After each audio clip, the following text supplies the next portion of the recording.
Hello students, তোমরা নিশ্চয়ই সবাই ভালো রয়েছো।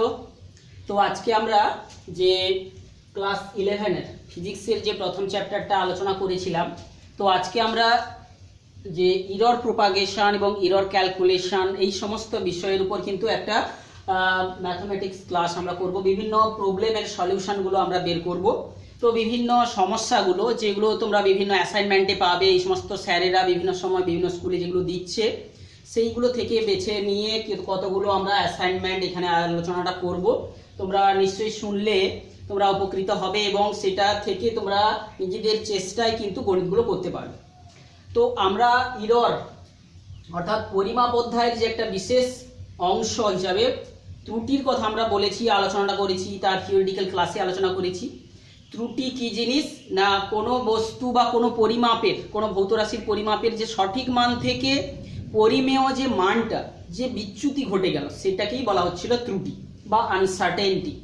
তো আমরা যতই থিওরিটিক্যাল ব্যাপারগুলো জেনে যাই না কেন, যতক্ষণ না আমরা কোনো গাণিতিক ক্যালকুলেশন বা ম্যাথমেটিক্স করব ততক্ষণ কিন্তু আমরা স্পষ্ট হতে পারবো না। তো সেই জন্য তোমরা হাতে নাতে গণিতগুলোকে করবে, আর তোমাদের সহযোগিতা করার জন্য আমরা রয়েছি। আমাদের এই ভিডিও ক্লাসটা তোমরা শুনলে নিশ্চয়ই সেগুলো একা একাই করতে পারবে। তো আমরা প্রথমে যেমনভাবে কোনো যন্ত্রের ত্রুটির কিভাবে ক্যালকুলেশনের সময় ত্রুটিগুলোর প্রোপাগেট করতে থাকে, বিস্তার ঘটে, সেটা যেমন আলোচনা করব। সঙ্গে সঙ্গে কোনো একটা যন্ত্রের আমরা যে লিস্ট কাউন্ট কিংবা সিগনিফিক্যান্ট লিস্ট কাউন্ট কিংবা হচ্ছে তার যে প্রিসিশন বা সূক্ষ্মতা কিংবা হচ্ছে অ্যাকিউরেসি, যে তার সঠিকতা, এই সমস্ত ব্যাপারগুলো নিয়েও একটা আমরা প্রবলেম দেব তোমাদেরকে, যার সাহায্যে তোমরা সেটা বুঝতে পারো। তো আমরা আগে প্রথমে কিছু গণিত করে নিই। তো একটা চলে আসছি এক্সাম্পলের মধ্য দিয়ে আমরা গণিতগুলোই করব। তো প্রথমে আমরা বিভিন্ন অ্যাসাইনমেন্ট খুঁজে যে প্রবলেমগুলো করালে ধীরে ধীরে ছেলেদের একটা সিস্টেমেটিক্যালি একটা রিজনিং পাওয়ার জন্মাবে, সেই রকমভাবেই আমরা প্রবলেমগুলোকে করাবো। তো প্রথম একটা প্রবলেম আমরা অ্যাসাইনমেন্ট থেকে পেয়েছিলাম বিভিন্ন কোথাও থেকে। একটা মেজারমেন্ট করা হচ্ছে, একটা কাঁচের প্রতিসরাঙ্কের পরিমাপ করেছি এবং পরিমাপ করে কতগুলো মান এখানে পাওয়া গেছে। একটা কাঁচের প্রতিসরাঙ্ক নির্ণয়ের ক্ষেত্রে তাহলে আমরা কাঁচের প্রতিসরাঙ্ক নির্ণয় করছি, তাহলে নিশ্চয়ই আমরা অনেকগুলো পার্ট নেব। ক্ষেত্রে পরিমিত মানগুলো, তাহলে একটা কাঁচের প্রতিসরাঙ্ক আমরা সাধারণত তাকে মিউ সিম্বলে সিম্বলাইজ করে থাকি। এই মিউ এর যে বিভিন্ন মানগুলো কি কি, মিউ এর মানগুলো এখানে নির্ণয় করেছি। মানগুলো যেগুলো কি 1.56 একটা ক্যালকুলেশন করেছি, 1.54 একটা ক্যালকুলেশন করেছি, 1.52 একটা ক্যালকুলেশন করেছি, আর হচ্ছে কি 1.44 একটা ক্যালকুলেশন করেছি, 1.45 একটা ক্যালকুলেশন করেছি, 1.55 ক্যালকুলেশন করেছি, আর কি যে 1.49। তোমরা জানো যে প্রতিসরাঙ্ক কাকে বলা হয়, যে আপতন কোণ এবং প্রতিসরণ কোণের সাইনের যে অনুপাত, কোনো একটা নির্দিষ্ট বর্ণের রশ্মি নিয়ে যখন আমরা দুটো ভিন্ন মাধ্যমে এই যে আলোর আপতন কোণ, তার সাইন এবং প্রতিসরণ কোণের সাইনের অনুপাতগুলো নির্ণয় করে যে মানগুলো পাবো, আর যেহেতু অনুপাত হওয়ার জন্য এগুলোর কোনো একক নেই, তো এই যে মানগুলো থেকে দেখতে পাচ্ছ আমি যে ক্যালকুলেশনটা এখানে আমরা করছি বা যে ছাত্রটা করছে সে কিন্তু 2 স্থান পর্যন্ত সঠিক মানকে সে লিখতে পেরেছে। তাহলে যে যন্ত্রটা নিয়ে সে কাজ করেছে মেজারমেন্টের, তার লিস্ট কাউন্ট ছিল হচ্ছে 0.01, অর্থাৎ এটা যে তাৎপর্যপূর্ণ সংখ্যা কটা করে রয়েছে, 3টা করে, এবং 6টাই হচ্ছে এখানে সবচেয়ে যে আনসার্টেন নাম্বার, আর এগুলো 1 আর 5 এগুলো সব সার্টেন নাম্বার, সবগুলোতে 1.1 রয়েছে। তো যে কোনো পরিমাপের এই প্রথমগুলো সার্টেন নাম্বার, লাস্টেরটা আনসার্টেন নাম্বার। তো সে যাই হোক, এক্ষেত্রে আমাকে কি বলেছে, এই যে প্রতিসরাঙ্কর মানগুলো নির্ণয় করছিল, এখানে গড় প্রতিসরাঙ্ক কত হবে। তো যে কোনো ভৌত রাশির গড় কথাটা বোঝানোর জন্য আমরা সিম্বলটা তার উপরে দিয়ে থাকি। তাহলে গড় প্রতিসরাঙ্কগুলো কত হবে, যতগুলো পরিমাপ সে নিয়েছে সেগুলো সবগুলোর যোগফল করব এবং যবার পরিমাপ করে সেগুলো পেয়েছিল সেই সংখ্যা, অর্থাৎ কি এই যে সামেশন অফ মিউ আই, অর্থাৎ যতবার মিউগুলোকে ক্যালকুলেশন করেছিল n = 1 to n বার, তাহলে নিচে n দিয়ে ভাগ হবে, অর্থাৎ কি এইগুলো সবগুলোর যোগফল ভাজিত হচ্ছে কি যে মোট পরিমেয় সংখ্যা। তাহলে 1.56 plus 1.54 plus 1.52 plus 1.44 plus 1.49 45 plus 1.55 plus 1.49, এইগুলোকে ভাগ হবে কবার দিয়ে, কবার সে পরিমাপ করেছে, 1 2 3 4 5 6 7, সে 7 বার পরিমাপ করেছে। তাহলে গড় মানটা, তাহলে আমরা কোনো বস্তুর পরিমাপ করার সময়, কোনো বিষয় পরিমাপ করার সময়, ভৌত রাশি পরিমাপ করার সময় যত বেশি বার পরিমাপ নেব সেটাই হচ্ছে তার সঠিক মান, বা গড় মানটাকেই আমরা সঠিক মান বলে থাকি। তো সেই গড় মানটা এখানে তোমরা যদি ক্যালকুলেশন করো তোমরা পাবে 1.507। তো যেহেতু পরিমাপ করার সময় আমরা 2 দশমিক স্থান পর্যন্ত পরিমাপ করতে পেরেছিলাম, লিখেছিলাম, তো এই পরিমেয় মানটাকেও আমরা যে রাউন্ডিং অফ করে ফেলবো, 2 দশমিক স্থান পর্যন্ত 1.51। কারণ আমরা জানি কোন সংখ্যার আগের সংখ্যাটাকে পর্যন্ত রাউন্ড অফ করতে গেলে শেষ সংখ্যাটা, তারপরের সংখ্যাটা যদি 5 থেকে বেশি হয় তাহলে পূর্ববর্তী সংখ্যাটা 1 বৃদ্ধি পাবে। এইটাই হচ্ছে গড় মান। তাহলে প্রতি স্বরাঙ্কের গড় মান কত বেরোলো? প্রতি স্বরাঙ্কের গড় মান, এটা নিউ এভারেজ যাকে আমরা বলে থাকি, তার মানটা বেরোলো। এটা হচ্ছে ফার্স্ট পার্ট, এই যে পরিমাপ আমি করেছিলাম তার প্রথম প্রশ্নের উত্তরটা হচ্ছে এটা। এবার প্রতিটি পরিমাপের পরম ত্রুটি। তো এখন পরম ত্রুটি কাকে বলে আমরা জেনেছিলাম। পরম ত্রুটি কাকে বলেছিলাম? যে পরম ত্রুটিটা পজিটিভও হতে পারে আবার নেগেটিভও হতে পারে। অর্থাৎ যে এভারেজ বা যেটাকে সঠিক মান বলছি, এই যে মানটা প্রতি স্বরাঙ্কের সঠিক মান, এটাই হচ্ছে এভারেজ মানটা, এটা সঠিক মান। তার থেকে যে পরিমেয় মান মিউ আই, তাহলে প্রত্যেকটার পরম ত্রুটি সেটাকে আমরা যদি delta x delta mu I বলে বলি, প্রতি স্বরাঙ্ককে যদি আমি আই বলি, তাহলে কি হবে? Mu average minus mu I এর যে ডিফারেন্সটা।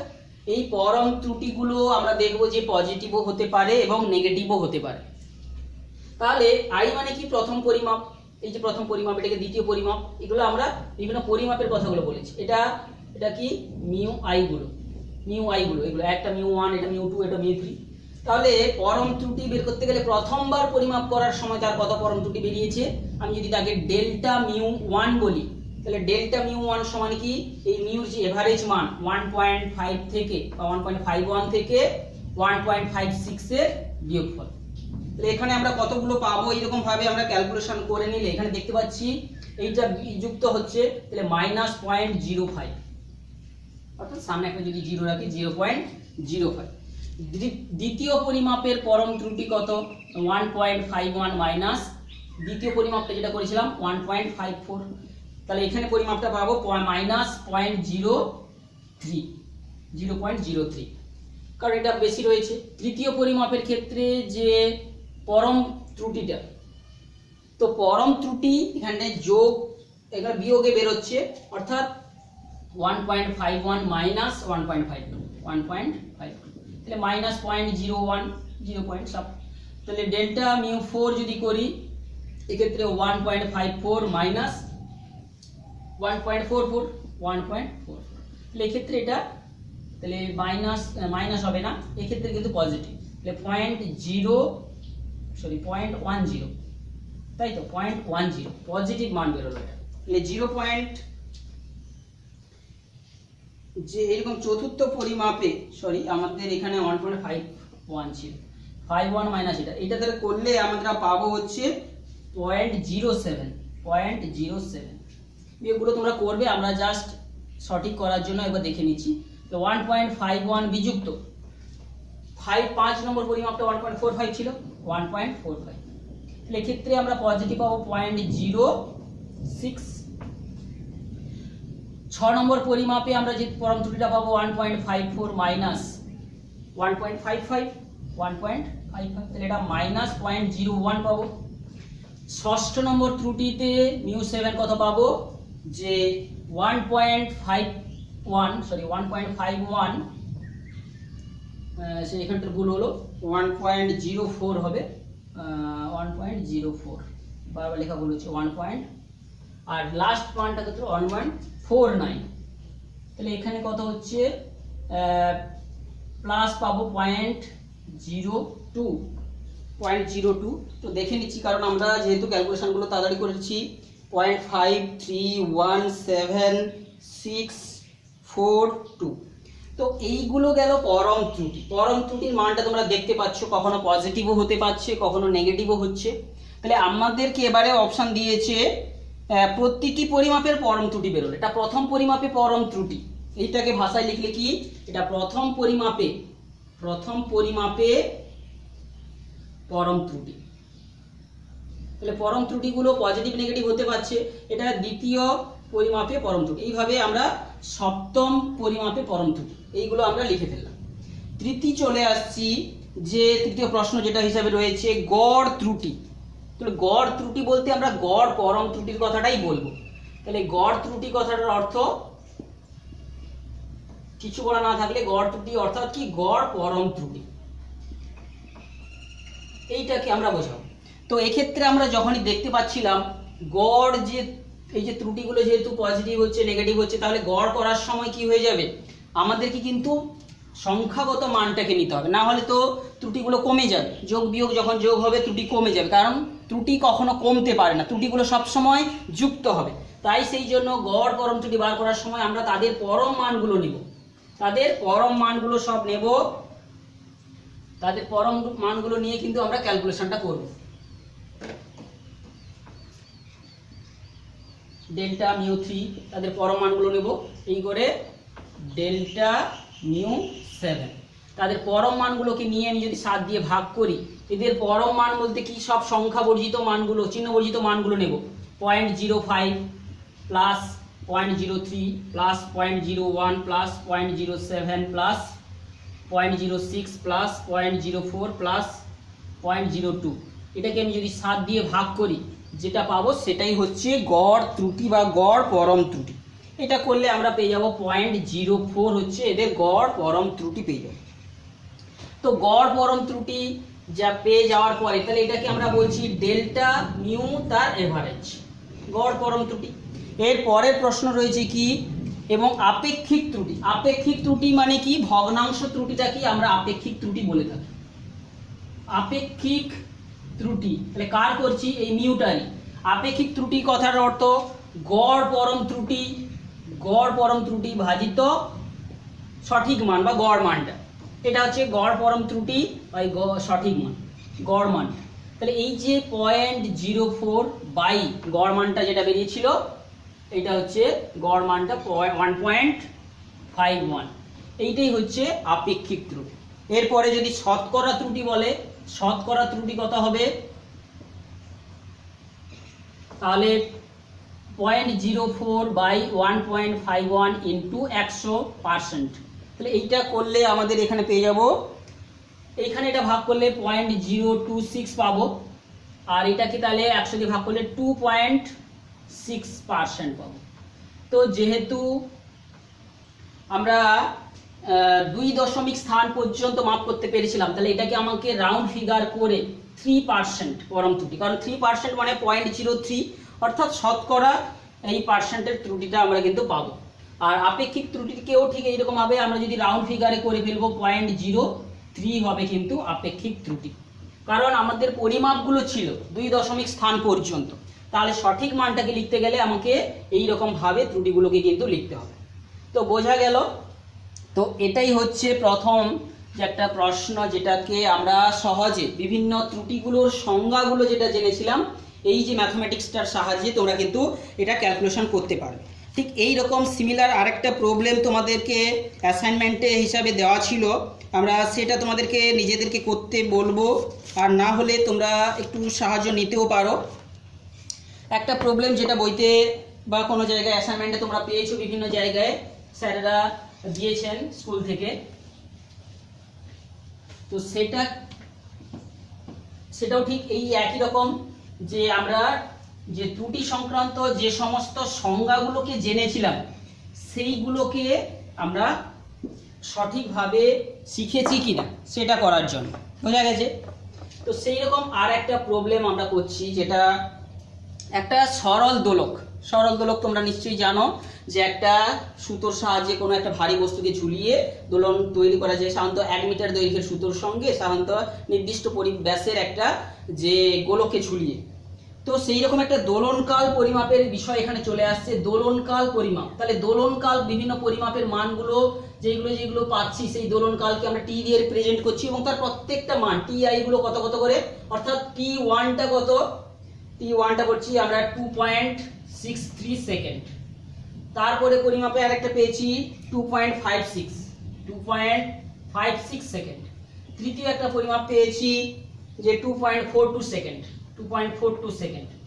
তারপরে একটা পরিমাপ পেয়েছি 2.71 সেকেন্ড। তারপরে একটা পরিমাপ পেয়েছি যে 2.80 সেকেন্ড। আমরা 5 বার তাহলে মান নিয়েছি, পার্ট নিয়েছি 1 2 3 4 5। তো এই পার্টগুলো থেকেও আমাদের ঠিক একই রকম ভাবে গড় দোলনকাল বা যেটা সঠিক দোলনকাল হিসাবে আমরা বলতে চাইবো, কারণ আমরা বলেছি যে র্যান্ডম এররগুলো আসে, অর্থাৎ যে ত্রুটিগুলোকে আমরা যন্ত্র থেকে সহজে দূরীভূত করতে পারবো না, অর্থাৎ সেই পরীক্ষা চলাকালীন বিভিন্নভাবে উদ্ভূত হয়, সেইগুলোকে বলা হচ্ছে র্যান্ডম এরর। সেই এররগুলো সে মেকানিক্যাল ভাইব্রেশন হতে পারে, বিভিন্ন অ্যাটমসফিয়ারিক চেঞ্জের জন্য হতে পারে, সেইগুলোকে আমরা ত্রুটিকে একেবারে নির্মূল করতে কিন্তু পারি না। যত বেশিবার পার্ট নেব, সেই যে গসিয়ান প্রোফাইল থেকে আমরা দেখেছিলাম যে যত বেশিবার পার্ট নেব ত্রুটির মানটা তখনই কিন্তু যে জিরোর দিকে আসবে, কম। এই ডেল্টা এক্সটা কম কখন হবে, যখন ত্রুটি বেশি বহুবার পরিমাপ নেব। তো সেই জন্য সঠিক মান হিসাবে সেইটাকেই আমরা বলবো, কারণ বেশিরভাগ যে সিস্টেমেটিক এররগুলোকে আমরা কিন্তু রিমেডি করতে পারি, কিন্তু যেগুলো র্যান্ডম এররকে ত্রুটি, সেই ত্রুটিটাকে নির্মূল করতে গেলে আমাকে বহুবার মান নিতে হয়। তো এখানে আমরা 5 বার আপাতত মান নিয়েছি। তাহলে প্রথম প্রশ্ন যদি বলে এই ত্রুটি, এই যে পরিমাপ থেকে আমরা দোলনকালের গড় মান, তাহলে দোলনকালের গড় মান যেটাকে আমরা সঠিক মান বলে বলবো, এই গড় মান এটাকে আমরা সিম্বলিক্যালি লিখে থাকি। এই গড় মানটা হলো কত, এই সবগুলোর যোগফলকে 5 বার পরিমাপ করেছি, 5 দিয়ে ভাগ, তাহলে কত 2.63 প্লাস 2.56 প্লাস 2.42 প্লাস 2.71 প্লাস 2.80, এগুলো সবগুলো সেকেন্ডে রয়েছে এবং তাকে আমি ভাগ করব 5 দিয়ে। এই ভাগটা করলে কত হবে, 2 পয়েন্ট, তোমরা ক্যালকুলেটর সাহায্যে করে ফেলবে বা নিজেরা যোগ করে করবে, 2.624 সেকেন্ড। তো এখন যেহেতু মানগুলো নির্ণয় করার সময় আমরা 2 দশমিক স্থান পর্যন্ত নির্ণয় করেছিলাম, তো ম্যাথমেটিক্স করার সময় আমরা যত খুশি মান ডিজিট ধরে নেব এটা কিন্তু হতে পারে। তাহলে আমাদেরকে জানি যে সঠিক তাৎপর্যপূর্ণ সংখ্যা বা সঠিক যে দশমিক স্থান পর্যন্ত নিয়ে আমাকে মানটাকে প্রকাশ করতে হবে। ঠিক একইভাবে তাহলে এখানেও 2 দশমিক স্থান পর্যন্ত মানগুলোকে প্রকাশ করব। তো এক্ষেত্রে আমরা দেখতে পাচ্ছি প্রত্যেকে যেহেতু 2 দশমিক স্থান পর্যন্ত ছিল, তাহলে এটা যেহেতু 5 এর থেকে কম রয়েছে, তাহলে এই মানটা কত হবে, 2.62 সেকেন্ডই হবে, কারণ এটা বাড়বে না। তাহলে গড় মান বা যেটা সঠিক মান বলে বলছি এটা 2.62 সেকেন্ড। তাহলে কেন 2.62 তে রাখবো তোমরা নিশ্চয়ই বুঝলে, যে যতগুলো পরিমাপগুলো করেছিলাম 2 দশমিক স্থান পর্যন্ত, তাহলে কোনো গাণিতিক ক্যালকুলেশনে সঠিকতা আরো বেশি দূর পর্যন্ত। তো এই যে মানটা দেখে তোমরা বুঝতেই পারছো, যদি এই মানটাকে তোমরা লিখে দাও তাহলে এই যে পরিমাপ থেকে তোমরা লিস্ট কাউন্ট কত পাবে, 0.001 হচ্ছে কিন্তু সেকেন্ড তোমাদের লিস্ট কাউন্ট পেয়ে যাচ্ছ। কিন্তু আমরা তো এইগুলোর যে পরিমাপ করেছিলাম এর লিস্ট কাউন্ট কত ছিল না, 0.01। তাহলে এই লিস্ট কাউন্ট কখনো রেজাল্ট বেড়ে যাবে না, তাহলে পরিমাপের সেই জন্য আমাকে প্রকাশটা কিন্তু এই পর্যন্ত রেখে করতে হবে, এইটাই হচ্ছে মূল বিষয়। সেকেন্ড চলে আসছি প্রতিটি পরিমাণের পরম ত্রুটি। তাহলে প্রতিটি পরিমাপের পরম ত্রুটি, এক্ষেত্রে প্রতিটি পরিমাপের পরম ত্রুটি যে বিষয়টা রয়েছে সেটাও ঠিক একই রকম ভাবে কোনো বিষয়ে পরম ত্রুটি বের করার জন্য ডেল্টা টি আই ব্যবহার করা হয়, ডেল্টা টি। তাহলে প্রথম পরিমাপের পরম ত্রুটিকে ডেল্টা টি ওয়ান বলে বলবো। এই ডেল্টা টি ওয়ান মানে কি, গড় মানের থেকে প্রথম পরিমাণটা কত যে টি ওয়ান পরিমাপটা ডিফারেন্ট করেছে। তাহলে এইখানে ডিফারেন্সটা হবে 2.62 মাইনাস 2.63। এক্ষেত্রেও দেখতে পাচ্ছ এটাও সেকেন্ডে এটাও সেকেন্ডে, তাই পরম ত্রুটির এককও কিন্তু সেই যে ভৌত রাশিটার যা একক সেই এককই থাকবে, বোঝা গেছে। তাহলে এখানে মানটা নির্ণয় করলে দেখতে পাচ্ছ -0.01 সেকেন্ড, বোঝা গেছে, -0.01 সেকেন্ড। তাহলে প্রথম পরিমাপের পরম ত্রুটি বেরোলো কিন্তু নেগেটিভ। এবার যদি পরম মান যদি বলে তাহলে কত, পজিটিভ 0.01। দ্বিতীয় পরিমাপের পরম ত্রুটি ডেল্টা টু, তাহলে কি গড় মান থেকে 2 নম্বর পরিমাপটা কতটা বাড়ছে বা কমেছে। তাহলে এক্ষেত্রেও 2.62 মাইনাস 2.56, এটাও সেকেন্ডে বেরোবে, এটাও সেকেন্ড, এটাও সেকেন্ড। তাহলে পরম ত্রুটির মান সবসময় ভৌত রাশির এককে যা হবে সেটাই হবে। তাহলে এক্ষেত্রে তোমরা দেখতে পাচ্ছ কত হবে 0.06, এটা কিন্তু পজিটিভ 0.06 সেকেন্ড। তৃতীয় পরিমাপে যদি করি 3 টি এভারেজ মাইনাস T3 সমান 2.62 মাইনাস 2.42, এই যে মানটা যদি বের করো তাহলে এর থেকে কত পার্থক্য হচ্ছে দেখতে পাচ্ছ, প্লাস 0.20, তাই তো 0.20 সেকেন্ড। চতুর্থ পরিমাপের পরম ত্রুটি, তাহলে T4 বাদ যাবে এভারেজ মান থেকে, 2.62 মাইনাস 2.71, তাহলে এটা দেখতে পাচ্ছ নেগেটিভ বেরোবে, এই মানটা কত বেরোবে 0.09 সেকেন্ড, এটা নেগেটিভ মান, এই মানটা বড় হচ্ছে। সেরকম 5 নম্বর পরম ত্রুটি, 5 নম্বর পরিমাপে পরম ত্রুটি কত হবে, টি এভারেজ মাইনাস T5, তাহলে 2.62 মাইনাস 2.80, এই বিয়োগটা করলে তোমরা দেখতে পাবে এটাও একটা নেগেটিভ 0.18, সম্ভবত 0.18 সেকেন্ড। তো এই রকম ভাবে প্রত্যেকটা পরম ত্রুটি আমরা বের করলাম, এবং পরম ত্রুটি দেখতে পাচ্ছি যে পজিটিভও হতে পারে, নেগেটিভও হতে পারে। তো পরম ত্রুটিগুলোর গড়, পরম ত্রুটিগুলোর যখন গড় করব তখন কিন্তু আমরা মড মানটি লিখব। গড় পরম ত্রুটি যখন আমরা বের করছি তাহলে এটাকে আমরা লিখব ডেল্টা টি এভারেজ। তাহলে এই ডেল্টা টির এভারেজ মানে কি, যতগুলো পরম ত্রুটি তাদের যোগফল, ডেল্টা টি আই তাদের যোগফল, n সমান 1 to 5 পর্যন্ত তাদের যোগফল ভাজিত 5, অর্থাৎ যতগুলো পরম ত্রুটি ডেল্টা আই মানে 1 যখন বসাবো ডেল্টা টি 1 পাবো, 2 বসালে ডেল্টা টি 2 পাবো, এইভাবে সবগুলো মানগুলোকে যদি বসাই অর্থাৎ এই সবগুলোর যোগফল, এবং এখানে এদের আমি পরম মানটাকে নেব। কি বলছি বোঝা গেল? কারণ গড় ত্রুটি কখনো কমে যেতে পারে না, কারণ প্লাস মাইনাস নিলে আমাদের ত্রুটি কিন্তু কমে যাবে, ত্রুটি কখনোই কমবে না, ত্রুটি সবসময় অ্যাড হয়ে যেতে থাকবে। তাহলে এইগুলো সবগুলো যোগ করে 5 দিয়ে ভাগ করব, এই ক্যালকুলেশনটা আমাদের করা রয়েছে। এগুলো সবগুলো লিখলে তোমরা পাবে ভাগ করলে 0.108। তাহলে গড় পরম ত্রুটির এককটাও কিন্তু সেকেন্ডে হবে, 0.108 সেকেন্ড। তোমরা এটাগুলো সবগুলো যোগ করবে পরম মানগুলোকে নিয়ে, নিশ্চয়ই তোমরা বুঝেছো, তো আমরা করে দিচ্ছি। তাহলে পরম মানগুলোকে নিয়ে কত লিখবো, 0.01 প্লাস 0.06 প্লাস 0.20 প্লাস 0.09 প্লাস 0.18, সবগুলো সেকেন্ডে থাকবে এবং তার ভাজিতক 5 করলে এই যে পরম ত্রুটি মানে কি সবার সংখ্যাগত মানটা নিয়েছি, তাহলে এই পয়েন্ট আমরা পাবো এটা 0.108 সেকেন্ড, 0 পয়েন্ট অবশ্যই।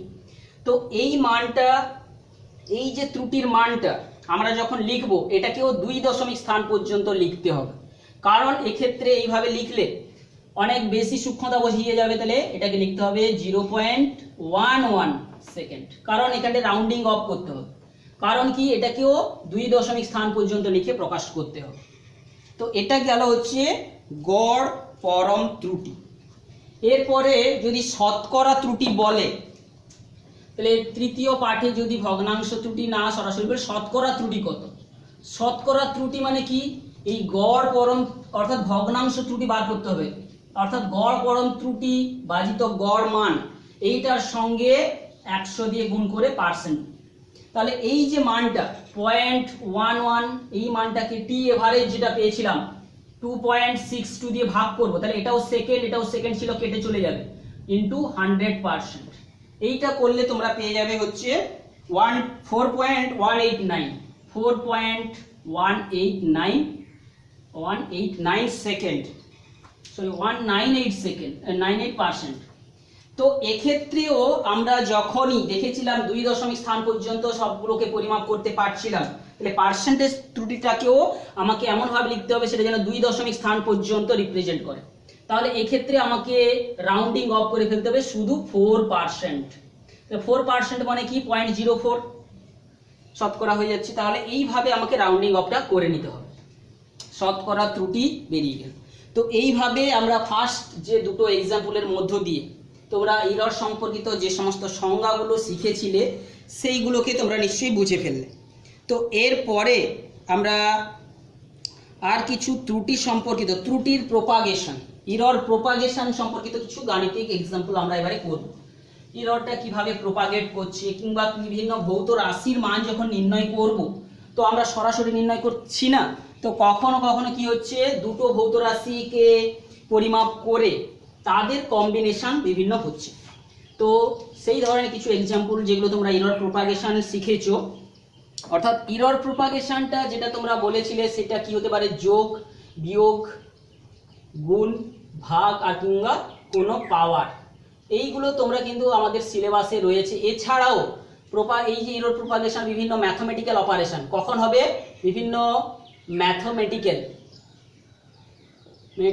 যে বিভিন্ন ম্যাথমেটিক্যাল রিলেশনের সময়, সে যোগ হতে পারে, গুণ হতে পারে, বিয়োগ হতে পারে, পাওয়ার হতে পারে, এইগুলো আমাদের সিলেবাসের মধ্যে সাধারণত পড়ে। তোমরা যদি জয়েন্ট এন্ট্রান্স, নিট এই সমস্ত পরীক্ষা দিবে, সেখানে তোমরা এক্সপোনেনশিয়াল টার্ম পাবে, লগারিদমিক টার্ম পাবে, আর হচ্ছে কি যে ট্রিগোনোমেট্রি, সেই টার্মগুলো তোমরা কিন্তু অ্যাডভান্স ক্যালকুলেশনে পাবে। তো সে যাই হোক, আমরা সবগুলোই আজকে আলোচনা করব। তো বিভিন্ন ইরর প্রোপাগেশনে চলে আসছি আমরা। ম্যাথমেটিক্যাল বিভিন্ন রিলেশন বিভিন্ন ভৌত রাশির মধ্যে যখন করা হয়ে থাকে, তো সেই রকম কিছু এক্সাম্পল নিয়ে আমরা আলোচনাটা করছি। প্রথম এক্সাম্পল আমরা চলে আসছি, সাধারণত বলছি ধরো অ্যাডিশনকে বা মাল্টিপ্লিকেশনকে কেন্দ্র করে একটা গণিত আমাদের এখানে অ্যাসাইনমেন্টে পেয়েছি 2 নম্বর দাগের সম্ভবত। একটি আয়তক্ষেত্রের দৈর্ঘ্য, একটা আয়তক্ষেত্র তার দৈর্ঘ্য দেওয়া রয়েছে, এর মানটা দেওয়া রয়েছে 60 ± 3%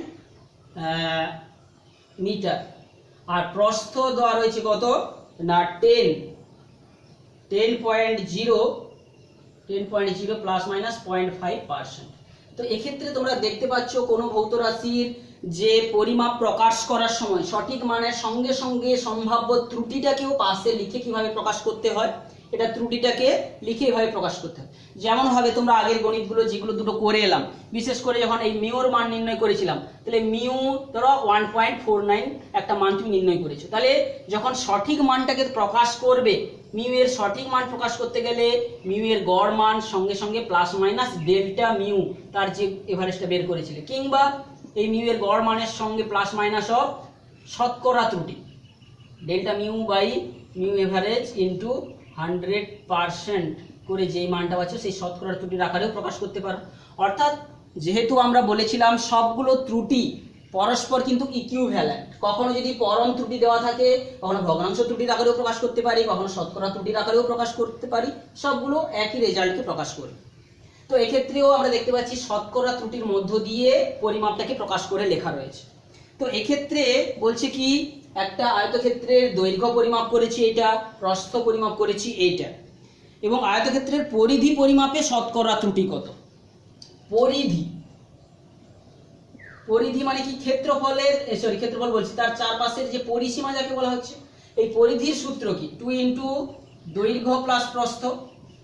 তো পরিধি নির্ণয় করলে আমরা এখানে দেখতে পাচ্ছি যে শতকরা ত্রুটি, আর যে কোনো যোগ বা বিয়োগের সময় এই যে বিভিন্ন ম্যাথমেটিক্যাল অপারেশনগুলো যখন করে থাকি, তখন আমরা জানি যে যোগ কিংবা বিয়োগ এই সময় এইগুলো ক্ষেত্রে আমাদের পরম ত্রুটিগুলো ডেল্টা এক্স, পরম ত্রুটিগুলো শুধুমাত্র যোগ হয়ে যাবে, সেই যোগ হোক কিংবা বিয়োগ হোক উভয় ক্ষেত্রেই পরম ত্রুটিগুলো যোগ হয়। আর অপরপক্ষে গুণ, ভাগ বা বিভিন্ন পাওয়ার এই সমস্ত ক্ষেত্রে বা আরো বিভিন্ন যে আলাদা আলাদা ম্যাথমেটিক্যাল যে রিলেশন করে আমরা গণিতগুলো করব, সেখানে সম্ভবত আমাদের যে পার্সেন্টেজ ত্রুটিগুলো যোগ হয়ে যায়, সেখানে কিন্তু পরম ত্রুটি হবে না। কারণ কি, যোগ কাদের মধ্যে হয়, সবসময় একই জাতীয় ভৌত রাশিগুলো হলে তাদের মধ্যে সেই ত্রুটিগুলো সরাসরি যোগ হয়ে যায়। কিন্তু যখন কোনো গুণ, ভাগ বা কোনো অন্য কিছু ম্যাথমেটিক্যাল অপারেশন করা হচ্ছে, সেখানে তো প্রত্যেকটা আলাদা আলাদা ভৌত রাশি হতেও পারে, অবশ্যই হবে, তাহলে তাদের পরম ত্রুটি তো যোগ হয়ে যেতে পারে না। সেক্ষেত্রে আমাদেরকে শতকরা ত্রুটি নির্ণয় করতে হবে এবং শতকরা ত্রুটিগুলোর যোগ করতে হবে। তো এক্ষেত্রে আমরা যেহেতু এখানে যোগ বিয়োগ হচ্ছে, তাহলে শতকরা ত্রুটি কিন্তু এখানে সরাসরি যোগ হবে না, আমাদেরকে এখানে পরম ত্রুটি বের করে পরম ত্রুটির যোগ করতে হবে। তাহলে বোঝা গেছে যে বিভিন্ন ম্যাথমেটিক্যাল অপারেশনের সময় কখন কোন ত্রুটিগুলোর যোগ হবে। তাহলে যখন যোগ বিয়োগ হবে তখন পরম ত্রুটির যোগ, আর যখন হচ্ছে গুণ, ভাগ, অন্যান্য ম্যাথমেটিক্যাল অপারেশন হবে তখন শতকরা ত্রুটির যোগ হবে। বোঝা গেছে? তো এক্ষেত্রে আমরা প্রথমে চলে আসছি পরিধির সঠিক মানটা কত। তাহলে নিশ্চয়ই 10 2 ইন্টু 60 প্লাস 10, 60 প্লাস 10 এটা যোগ করলে আমরা পাবো 70 × 140.0। তাহলে যেহেতু এটা এক দশমিক স্থান পর্যন্ত এখানে প্রকাশ করা ছিল, তাহলে এখানে সঠিক মানটা কিন্তু দশমিকে প্রকাশ করলে হবে না। কারণ কি, এইটাতে এক দশমিক স্থান পর্যন্ত আমরা পরিমাপ করলেও এইটার ক্ষেত্রে কিন্তু আমরা কোনো দশমিক স্থান পর্যন্ত পরিমাপ করে লিখিনি। তাহলে উত্তরটা লেখার সময় আমাদেরকে ডেসিমেল পয়েন্টটাকে খেয়াল করেই বসাতে হবে। সবচেয়ে কম ডেসিমেল পয়েন্ট যেখানে থাকবে যোগ বিয়োগের ক্ষেত্রে আমাকে উত্তরটা তত পর্যন্ত লিখতে হবে, এত মিটার হবে সঠিক উত্তর। কি বলছি বোঝা গেল? কারণ আমরা জানি যে কখন তাৎপর্যপূর্ণ সংখ্যাকে খেয়াল রেখে উত্তর করব, কখন ডেসিমেল পয়েন্টকে টার্গেট করে উত্তর করব সেটা। তো সেদিক থেকে দেখতেই পাচ্ছ যে সঠিক উত্তরটা হবে কিন্তু এটা। এরপরে তো এখানে যদি পরিধির ত্রুটিটাকে আমরা নির্ণয় করতে চাই, ত্রুটি নির্ণয়ের ক্ষেত্রে আমরা কিন্তু এখানে যেহেতু যোগের মধ্য দিয়ে মানটাতে পৌঁছেছিলাম, তাহলে এখানে পরম ত্রুটিগুলোই কেবলমাত্র যোগ হবে। তাহলে ডেল্টা বি, তাহলে দৈর্ঘ্যের পরম ত্রুটি কত বেরোবে? দৈর্ঘ্যের পরম ত্রুটি কত ছিল না, যে শতকরার ত্রুটি মানেটা কি? শতকরা ত্রুটি মানে কি delta L by L into 100% মানেই হচ্ছে 3 দেওয়া ছিল, মানে 3%। তাহলে এইখান থেকে ডেল্টা এল পেতে গেলে তাহলে ডেল্টা এল সমান এল ইন্টু 3%, এল ইন্টু 3%, অর্থাৎ এই যে delta L by L into 100 সমান 3, এই যে কথাটার মানেটা হচ্ছে কি 3% কথাটার মানে কি delta L by L into 100 সমান 3। তাহলে এইখান থেকেই আমি পেয়ে যাচ্ছি 3/100 ইন্টু এল, অর্থাৎ 60 ইন্টু 3/100 1.8। অর্থাৎ কি, যে মূল পরিমাপটা করেছিলাম তার 3% বার করলেই, এর পরিমাপে 3% বার করলেই আমরা এর পরম ত্রুটিটা পেয়ে যাচ্ছি। এক্ষেত্রে পরম ত্রুটিটা, এইখানে পরম ত্রুটি কিন্তু আমাকে লিখতে হবে যে 2 পর্যন্ত লিখতে হবে, কারণ এক্ষেত্রে দৈর্ঘ্য পরিমাপটাকে কিন্তু কোনো ডেসিমেল পর্যন্ত আমরা ক্যালকুলেশন করিনি। তাহলে এক্ষেত্রে পরম ত্রুটিটা হবে 2 মিটার। বোঝা গেল? অপরপক্ষে একইভাবে যে ডেল্টা বি এর ক্যালকুলেশনটা কত হবে না, 10.0 এর 0.5%, 0.5/100। তো এইটা করলে আমরা পেয়ে যাব, তো দেখতেই পাচ্ছ যে একটা দশমিক তুললে এখানে শূন্য বাড়বে, তো 5 50.0/1000। তাহলে আরো দুটো পরে 1 2 3টা রাখতে 0.0500 এটা বেরোচ্ছে। তাহলে সঠিক কত দূর পর্যন্ত আমরা লিখব? 1 ডেসিমেল পয়েন্ট পর্যন্ত এটাকে লিখব। তাহলে 0.1%, কারণ এখানে এক দশমিক স্থান পর্যন্ত এই যে দৈর্ঘ্যটা পরিমাপ করেছিলাম, তাহলে পরম ত্রুটিটাও নিশ্চয়ই 0.1 হবে, কারণ এইগুলোকে আমাকে রাউন্ডিং অফ করতে হবে, রাউন্ডিং অফ করতে হবে। তো করলে 0.1। তাহলে দৈর্ঘ্য পরিমাপ, প্রস্থ পরিমাপের পরম ত্রুটিগুলো এইভাবে পেয়ে যাওয়ার পরে, তাহলে পরিধি পরিমাপের পরম ত্রুটি যেটা হবে, পরিধি পরিমাপের পরম ত্রুটি, পরিধিকে যদি এস বলি, তাহলে ডেল্টা এস সমান কি হবে? Delta L plus delta B, তাই তো? অর্থাৎ আমরা পরিধির সূত্রকে যদি লিখি এস সমান 2 ইন্টু এল প্লাস বি, তাহলে ডেল্টা এস সমান কি delta L plus delta B সমান 2 প্লাস 0.1 সমান কি হবে 2.1। তাহলে পরম ত্রুটিটা বেরিয়ে গেল হচ্ছে 2.1। তো পরম ত্রুটি নির্ণয়ের এবার সঠিক রিপ্রেজেন্টেশনটা কি হবে? অতএব পরিধির মানটা কত হবে? পরিধির মানটা হবে 140 প্লাস মাইনাস এই যে 2.1টাকে যেহেতু এখানে দশমিক স্থান পর্যন্ত এখানে নেব না, তাহলে প্লাস মাইনাস 2 এইটাই হবে পরিধির সঠিক মানের রিপ্রেজেন্টেশন। বোঝা গেল? তো এই রকম ভাবে আমরা একটা এরর ক্যালকুলেশনটা করলাম। এখন এই যে দৈর্ঘ্য পরিমাপের যদি শতকরা ত্রুটি বের করতে দেয়, তাহলে পরিধি পরিমাপের শতকরা ত্রুটি কত? তাহলে পরিধি পরিমাপের সঠিক মানটা তো পেয়ে গেলাম। তাহলে পরিধি পরিমাপের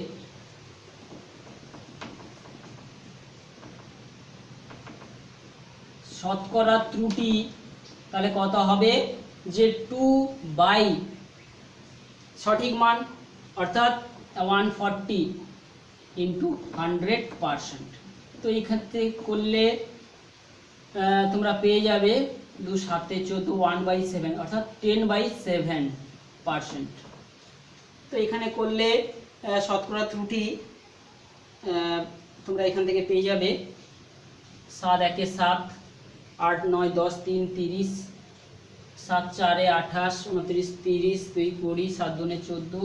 তো এইটাকে আমরা 1.42% কিংবা হচ্ছে কি আমরা 1% বলে উত্তরটা আমরা লিখতে পারি, পরম ত্রুটির যে শতকরা ত্রুটির মানটা। তবে শতকরা ত্রুটিটাকে যদি আমরা এই প্রথমবার পরিধির যে সঠিক রিপ্রেজেন্টেশন করার সময় একবার করে দিয়েছিলাম, সেখানটায় না করে যদি আমরা শতকরা ত্রুটি এইখান থেকেই বের করে নিই 140/2.1% করে, সেখান থেকেও আমরা মানগুলো পেতে পারি। তবে এইগুলো সবই ইকুইভ্যালেন্ট রেজাল্ট। তোমরা বইতে তোমরা যে অপশান যদি পেয়ে থাকো, তো সেই অপশানগুলো তোমরা উত্তর হিসেবে পেয়ে যাবে। তো এখন আরও একটা প্রবলেমে আমরা চলে আসছি ত্রুটির, যেখানটায় যে আমরা যোগের একটা করলাম, বিভিন্ন ভ্যারাইটির আমরা গণিতগুলো এখানে করব। তো একটা গণিত এখানে আমরা পেয়েছি যে একটি গোলকের ব্যাসার্ধ দেওয়া রয়েছে, একটি গোলকের ব্যাসার্ধ দেওয়া রয়েছে 3.00 প্লাস মাইনাস 0.2%, এটা মিটারে দেওয়া রয়েছে। ঠিক আছে, তো ক্ষেত্রফল পরিমাপের শতকরা ত্রুটি। ক্ষেত্রফল সূত্র কি? একটা গোলকের ক্ষেত্রফলের সূত্র 4πr²। এটা একটা গোলক, তাহলে গোলকের ক্ষেত্রফলের সূত্র এটা। তাহলে ক্ষেত্রফল পরিমাপের সূত্র অতএব ডেল্টা a/a, এখানে যেহেতু গুণের আকারে রয়েছে আমাকে ভগ্নাংশ ত্রুটি এবং সেখান থেকে শতকরা ত্রুটি আমাকে নির্ণয় করতে হবে। ডেল্টা a/a সমান এই ধ্রুবক, এর কোনো ত্রুটি থাকবে না, তাহলে 2 × ডেল্টা r/r। তাহলে শতকরা ত্রুটি যদি বলি, তাহলে ডেল্টা a/a ইন্টু 100% এর শতকরা ত্রুটি যদি হয়, তাহলে 2 × ডেল্টা r/r ইন্টু 100%। তো এই যে মানটাকে আমাদের এই শতকরা মানটা হচ্ছে 0.2%। তাহলে বেশ শতকরা ত্রুটির মানটা তাহলে 2 × 0.2% সমান 0.4%, অর্থাৎ 0.4%। অর্থাৎ ক্ষেত্রফল পরিমাপের শতকরা ত্রুটি হবে 0.4%। তো এইগুলো একটা সহজ প্রবলেমগুলো। তো আরেকটা প্রবলেম যেটা আমরা পেয়েছিলাম, একটু সমস্যা সৃষ্টি করেছে নিশ্চয়ই তোমাদেরকে, 4 দাগের একটা এক্সাম্পল, যে 4 দাগের একটা অ্যাসাইনমেন্টের প্রবলেম ছিল। একটা ব্লকের বায়ুতে ওজন, একটা ব্লককে যখন আমরা এয়ারে ওজন করছি, W × এয়ারে ওজন করছি, আমরা সিম্বলিক্যালি লিখে নিচ্ছি 5.00 প্লাস মাইনাস 0.05 নিউটন। যখন ওয়াটারে নির্ণয় করলাম তার ওয়েটটাকে বা ওজনটাকে, আমরা পাবো নিশ্চয়ই 4 কম পাবো, 0.05 নিউটন। কারণ কোনো একটা বস্তুকে যখন জলের মধ্যে ডুবিয়ে দেব, তারপর আমরা জানি যে প্লবতা বল কাজ করে, সেই জন্য উপরের দিকে ভাসিয়ে রাখার হয়তো চেষ্টা করছি, যখন স্প্রিং তোলার সঙ্গে হয়তো এর ওয়েট করছিলাম স্প্রিং তোলার যন্ত্রে, তো সেক্ষেত্রে আমরা কিছুটা প্লবতা বল কাজ করার জন্য কমে যাবে। তো এই যে দুটো পরিমাপ থেকে ব্লকটির আপেক্ষিক গুরুত্বের মান, ব্লকটির আপেক্ষিক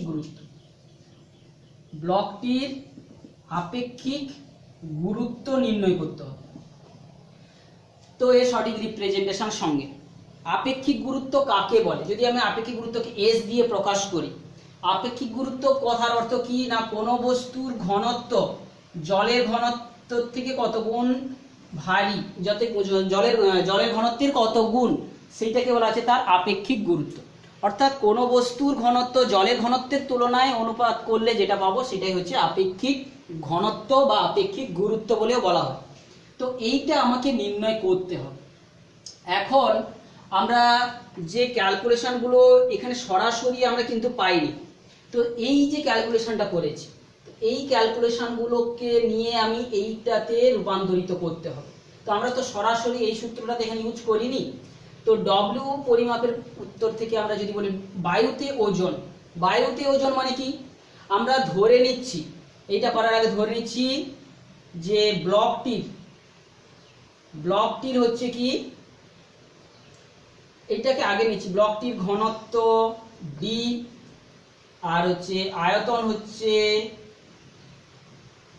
ডি, তবেই আমরা এই আপেক্ষিক গুরুত্বের সংজ্ঞাটা লিখবো। আগে এইটাকে আমাদের লিখতে হতো। তা ধরলাম ব্লকটার ঘনত্ব হচ্ছে ডি এবং ওর আয়তন হচ্ছে কিনা V.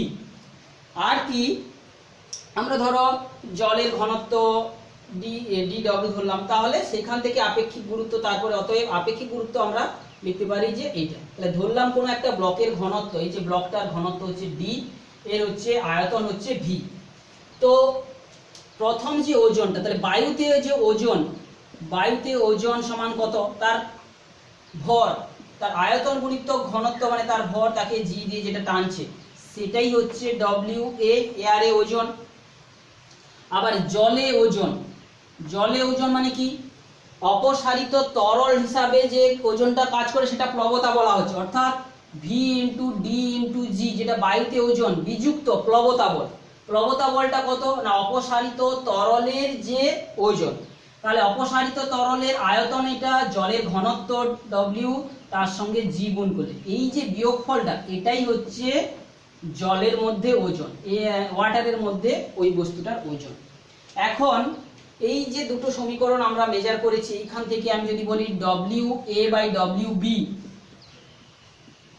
W A by W B করে, sorry W A by W W, অর্থাৎ জলের মধ্যে ওজন, জলে ওজন, এই ডব্লিউটা সেটাকেই বোঝাচ্ছে। তাহলে এই যে ভগ্নাংশটা করে ফেললে আমরা দেখতে পাবো এই যে V D G by V into G common নিলে ডি মাইনাস ডি ডব্লিউ। তো এখানটা ভি জি কেটে যাবে, তাহলে থাকছে D by D minus D W. বোঝা গেছে? তো এক্ষেত্রে আমাদেরকে দরকার হচ্ছে কিন্তু এইটা, আপেক্ষিক গুরুত্ব আমরা নির্ণয় করব। তাহলে এই সমীকরণের মতো তৈরি করতে গেলে আমি যদি এখানে simply 1/1 minus D W by D পেয়ে যাব, ডি দিয়ে উপর নিচকে ভাগ করে দিলে এটা পেয়ে যাব। আর এইটা মানেই হচ্ছে কিন্তু 1 মাইনাস 1 বাই এস, তাহলে কারণ এস সমান হচ্ছে ডি বাই ডি ডব্লিউ, আর আমরা এখানে পেয়েছি ডি ডব্লিউ বাই ডি, তাহলে এটা তার অনন্যকটা পেয়েছি। তো এই সমীকরণটাকে সাজিয়ে লিখলে তাহলে 1 মাইনাস 1 বাই এস, অর্থাৎ এই হরটাকে পুরোপুরি যদি উপরে তুলে নিয়ে আসি এবং 1 by W A minus W W, এটা যদি নিচে বসাই ওয়েট অফ ওয়াটার, এটা বসালাম, তাহলে এখানে ওটা উল্টে গিয়ে কি হবে, ডব্লিউ ডব্লিউ বাজিত ডব্লিউ এ। তো এইখান থেকে আমরা বের করলাম 1 বাই এস, অর্থাৎ 1 বাই এস থেকে এই পাশে নিয়ে গেলে 1 মাইনাস ডব্লিউ ডব্লিউ বাজিত ডব্লিউ এ। তো এই ক্ষেত্রে এটা করলে W A minus W W ভাজিত ডব্লিউ এ, অর্থাৎ এই যে মানটা আমরা পাচ্ছি। এইখান থেকে আমরা তাহলে এসটা কি করে পাবো, এসটা মানে আবার উল্টাতে হবে, এসটা হচ্ছে তাহলে W A by W A minus W water, অর্থাৎ আপেক্ষিক যে ঘনত্ব নির্ণয় করতে গেলে তার সূত্রটা আমরা হবে যে এইটা আমাকে জানতে হবে। তো সেইটা জানার জন্য আমরা এই ম্যাথমেটিক্সটা করলাম। আর তোমরা যদি এই সূত্রটা আগে থেকেই জানো তো এইখান থেকে সহজে তোমরা নির্ণয় করতে পারবে। তো এইবারে আমরা চলে আসছি আপেক্ষিক গুরুত্বের মানটা এবং তার সম্পর্কিত ত্রুটিগুলোর মানটা আমরা নির্ণয় করব। ঠিক আছে, মুছে দিচ্ছি, তোমরা নিশ্চয়ই বুঝেছো এটা, যদি না বুঝে থাকো একবার ভালো করে দেখে নাও। তো এইবারে আমরা চলে আসছি আপেক্ষিক গুরুত্বের মানটা কত হবে। তো আপেক্ষিক গুরুত্বের সূত্রটা আমরা পেয়ে গেলাম, কি করে জানলাম, অর্থাৎ আপেক্ষিক গুরুত্ব যেটা সূত্র হবে সেটা সমান কি, যে বায়ুতে ওজন এবং জলে ওজনের বিয়োগফলটা অনুপাত। তো এক্ষেত্রে আমরা আপেক্ষিক গুরুত্বের মানটা তাহলে পেয়ে যাব, এই যে মানটা কত পেয়েছিলাম, বায়ুতে ওজনের মান, এটা তো ছিল ত্রুটি, তাহলে 5.00 বাই 5.00 মাইনাস 4.00, এইগুলো ছিল তো মানগুলো। এই মানগুলো বসালে আমরা পেয়ে যাচ্ছি 5.00/1, অর্থাৎ 5.00 হচ্ছে আপেক্ষিক যে ঘনত্বের মানটা বেরোলো। এখন ত্রুটিটা বের করব কি করে? তাহলে এই সমীকরণটা আমরা দেখতে পাচ্ছি এখানে দুটো ভৌত রাশি রয়েছে, একটাকে যদি এইটা ধরি আর একটাকে যদি এইটা ধরি তাহলে দুটো ভাগের অনুপাতে রয়েছে। তাহলে এক্ষেত্রে যে ত্রুটিটা, শতকরা ত্রুটি বা আপেক্ষিক ত্রুটি আমাকে বের করতে হবে। ডেল্টা এস বাই এস সমান কি না delta W A by W A. আর এই নিচের যে রাশিটাকে যদি আমি একটা রাশি হিসাবে ধরি তাহলে ওটাও delta of W A minus W W by W A minus W W, অর্থাৎ এই নিচের পার্টটাকে আমরা একটা মেজারমেন্ট ধরলাম।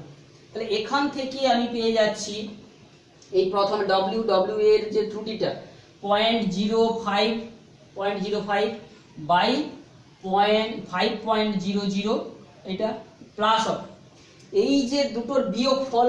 তাহলে বিয়োগফল করার সময়ও ত্রুটিগুলো কিন্তু যোগ হবে, তাই তো বিয়োগ করছি ভৌত, এটা একটা ভৌত রাশি যদি আলাদাভাবে মেজার করতাম বিয়োগ করার সময় ত্রুটিগুলোর যোগ হয়ে যেত।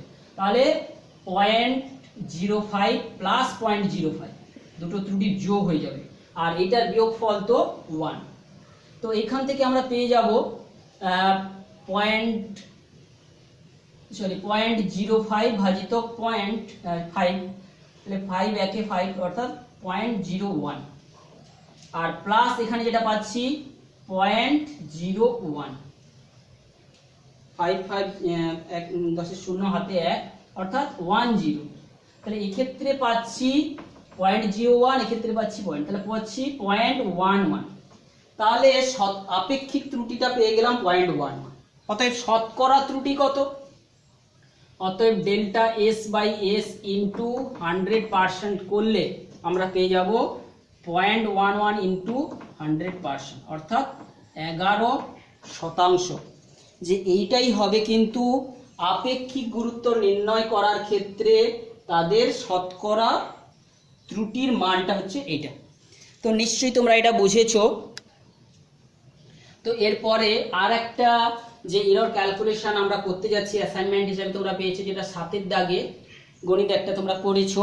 তো এক্ষেত্রে তোমরা দেখবে যে গণিতটা রয়েছে একটি লেন্সের বস্তু দূরত্ব। লেন্স নিয়ে যখন তোমরা পড়বে ক্লাস 12-এ, সেক্ষেত্রে লেন্সের সামনে বস্তুর দৈর্ঘ্য, প্রতিবিম্বের দৈর্ঘ্য এবং ফোকাস দৈর্ঘ্যের একটা সম্পর্ক তোমরা জানবে, এবং সেটা তোমরা বই খুঁজে দেখতে পারো, না হলে আমরা লিখে দেবো, সেটা দেখবে। তো এক্ষেত্রে একটা লেন্স নিয়ে পরীক্ষা করা হয়েছিল, সেখানে বস্তু দূরত্ব, যেখানে বস্তু দূরত্ব ইউ সমান কি বলা হচ্ছে, ইউ সমান 50 পয়েন্ট অর্থাৎ 50.1 প্লাস মাইনাস যে 0.5, এটা সেন্টিমিটারে সব মেজার করেছি। এবং প্রতিবিম্ব দূরত্ব, ভিটা কি, প্রতিবিম্ব দূরত্বকে সিম্বল হিসেবে ধরা হয়। ভি সমান কত না 20.1 প্লাস মাইনাস 0.2 সেন্টিমিটার। তাহলে লেন্সটির ফোকাস দূরত্ব নির্ণয় করো। ফোকাস দূরত্ব কত? তো তোমরা যখন ক্লাস 12-এ পড়বে সেখানে আমরা বলেছি যে, তো আমরা জানি হিসাবে এটা ধরে নিচ্ছি, আমরা জানি যে ফোকাস দৈর্ঘ্যের সঙ্গে প্রতিবিম্বের দৈর্ঘ্য বা বস্তু দূরত্বের সম্পর্ক 1/v প্লাস 1/u সমান 1/f। তো যখন ভাবে আমরা এই সূত্রটাকে ইউজ করব, আমরা জানি সাইন কনভেনশন ইউজ করতে হয় যখন বস্তুটা আলোর রশ্মির বিপরীত দিকে যাচ্ছে, আমরা দূরত্ব মাপ করার সময়, সেক্ষেত্রে তাকে আমরা জানি যে নেগেটিভ ধরতে হয়। তো সেই অনুযায়ী, অর্থাৎ সে যাই হোক, আমরা এই সূত্র থেকে ফোকাস দৈর্ঘ্যটাকে নির্ণয় করব। তাহলে এটা হচ্ছে প্রতিবিম্ব দূরত্ব, বস্তু দূরত্ব এবং ফোকাস দূরত্বের মধ্যে আমাদের জানার সম্পর্ক। তো এই সূত্রটাকে কাজে লাগিয়ে ফোকাস দৈর্ঘ্য নির্ণয় করতে যাচ্ছি। তাহলে এটা তাহলে 1/f আমি এই পাশে লিখবো, 1/f সমান, তাহলে এটা লসাগু করে লিখছি vu অর্থাৎ u প্লাস v। আচ্ছা, তাহলে ফোকাস দৈর্ঘ্য কত হবে না uv by u plus v। এখানে uv আর আগে পরে লেখার কোনো ব্যাপার নেই। তো এই সূত্র থেকে আমি মানগুলো যদি বসাই, তাহলে ফোকাস দৈর্ঘ্য কত হবে, অতএব f সমান কত হবে, u এর মান তাহলে 50.1 ইন্টু 20.1 বাই 70.2 যোগ করলে এটা হবে। তো এটা সেন্টিমিটারে হবে। তো এই ক্যালকুলেশনটা করলে তোমরা ম্যাথমেটিক্সটা করবে, দেখবে এখানটা যে মানটা পাবে 14.34 সেন্টিমিটার। তো এই ক্ষেত্রে আমাকে সঠিক রিপ্রেজেন্টেশন করতে গেলে এখানে যেহেতু পয়েন্ট 1 দশমিক স্থান পর্যন্ত লেখা ছিল, এখানে যেহেতু 1 দশমিক স্থান পর্যন্ত লেখা ছিল, তো এই ক্ষেত্রেও আমাকে 1 দশমিক স্থান পর্যন্ত উত্তরটাকে লিখতে হবে। তাহলে এইটা হবে সঠিক ফোকাস দৈর্ঘ্য। আর রাউন্ডিং অফ করার সময় যেহেতু এটা 5-এর থেকে কম রয়েছে, এখানে কোনো চেঞ্জ হবে না। তো এইটা ফোকাস দৈর্ঘ্য। এখন চলে আসছি ত্রুটির পরিমাণ নির্ণয়, অর্থাৎ ডেল্টা এফ। এইটা আমরা কি করে নির্ণয় করব? তো এই যে সূত্রটা আমরা ইউজ করেছি এক্ষেত্রে, তো আমরা সরাসরি করার জন্য আমরা দেখতে পাবো যে এই ভৌত রাশিটা অন্যকের সঙ্গে যোগের সম্পর্ক ছিল। তো এইখানে আমাদেরকে কিন্তু যে সূত্রটা ইউজ করব ডেরিভেটিভ থেকে ডিফারেন্সিয়েশন, তোমরা যখন শিখে যাবে সেই ডিফারেন্সিয়েশন ইউজ করে কি করে এই ভৌত রাশিটার যে ত্রুটির মান নির্ণয় করতে হয় সে যা হোক, সেই ক্ষেত্রে আমাদের যে রিলেশনটা আমরা জানি বা সেটা কি ধরনের হয়, delta F by F square সমান delta U by U square plus delta V by V square. তো কখনো কখনো এই সূত্রটার সাহায্যেও আমরা ক্যালকুলেশন অনেক সময় করতে পারি, তবে এই সূত্রটা ইউজ করাটাই সবচেয়ে বেশি অ্যাপ্রোপ্রিয়েট। তো এই ক্ষেত্রে delta F by F square, তাহলে এই সূত্র থেকে আমাদেরকে মানগুলো বসিয়ে করসপন্ডিংলি ডেল্টা এফ এর মানটা বের করতে হবে। ডেল্টা ইউ অর্থাৎ ইউ এর যে ত্রুটি 0.5 আর 50.1 এর হোল স্কোয়ার প্লাস 0.2 বাই 20.1 এর হোল স্কোয়ার। তো এক্ষেত্রে ডেল্টা এফটা যদি পাই তাহলে এফ স্কোয়ার, এই এফ স্কোয়ার মানে কত, এফ এর যে মানটা আমরা বের হলো অর্থাৎ 14.3 এর হোল স্কোয়ার ইন্টু 0.5 বাই 50.1 এর হোল স্কোয়ার প্লাস এই যে 14.3 এর হোল স্কোয়ার ইন্টু 0.2 বাই 20.1 এর হোল স্কোয়ার। তো এই যে ক্যালকুলেশনটা করলে তোমরা সহজে পেয়ে যাবে, অর্থাৎ কি 0.5 ইন্টু 14.3 বাই 50.1 এর whole square plus 0.2 into 14.3 by 20.1 এর হোল স্কোয়ার। এই মানটার ক্যালকুলেশন করলে তোমরা যে মানটা পেয়ে যাবে সেটা হচ্ছে 0.14। তো যেহেতু আমরা এই যে মেজারগুলো করেছিলাম 1 দশমিক স্থান পর্যন্ত, তো এক্ষেত্রেও আমাকে 1 দশমিক স্থান পর্যন্ত রেখেই আমাকে পরম ত্রুটিটাকে লিখতে হবে। 0.1 হচ্ছে পরম ত্রুটি। তাহলে ডেল এফ এর সঠিক রিপ্রেজেন্টেশনটা কি হলো না 14.3 প্লাস মাইনাস 0.1। তো অনেক সময় আমরা এই সূত্রটা যে কিভাবে এসেছে এটা যখন আমরা ডিফারেন্সিয়েশন অর্থাৎ অবকলন আমরা শিখে যাব, তখন আমরা কিন্তু এটা সূত্রটার অরিজিনটা বুঝতে পারবো। না হলে আমরা আরেকটা প্রসেস অনেক বইতে করে থাকে, তবে কোনটা সঠিক প্রসেস সেটা আমরা বলতে পারছি না। বেশিরভাগ ক্ষেত্রে আমরা এই লজিকটাকে ফলো করব, এইভাবে কিন্তু অ্যান্সারটা করব। কখনো কখনো এই যে সূত্রটার থেকে আমরা যদি ফোকাসের দৈর্ঘ্যটা বের করতে চাই তাহলে ডেল্টা এফ বাই এফ, আমরা এখানে দুটো গুণে রয়েছে, নিচেরটা পুরো টার্মটাকে যদি একটা টার্ম ধরি এটাও আবার ভাগে রয়েছে, তাহলে delta U by U plus delta V by V plus delta of U plus V by U plus V. অর্থাৎ ইউ প্লাস ভিটাকে আমরা যদি এই সূত্রটা থেকে ক্যালকুলেশন করতে চাই, ইউ প্লাস ভিটাকে আগে ক্যালকুলেশন করে নিতে হবে। ইউ প্লাস ভি করলে সেখানে ত্রুটিটা কত হয়ে যাচ্ছে, যোগ হয়ে যাবে, পরম ত্রুটিগুলো যোগ হয়ে যাবে। তাহলে সেক্ষেত্রে এক্ষেত্রে আমরা করলে কি পাবো না 0.5 বাই 50.1 প্লাস 0.2 বাই 20.1 প্লাস এই যে দুটো পরম ত্রুটি কিন্তু যোগ হয়ে যাবে, অর্থাৎ 0.7 হয়ে যাবে।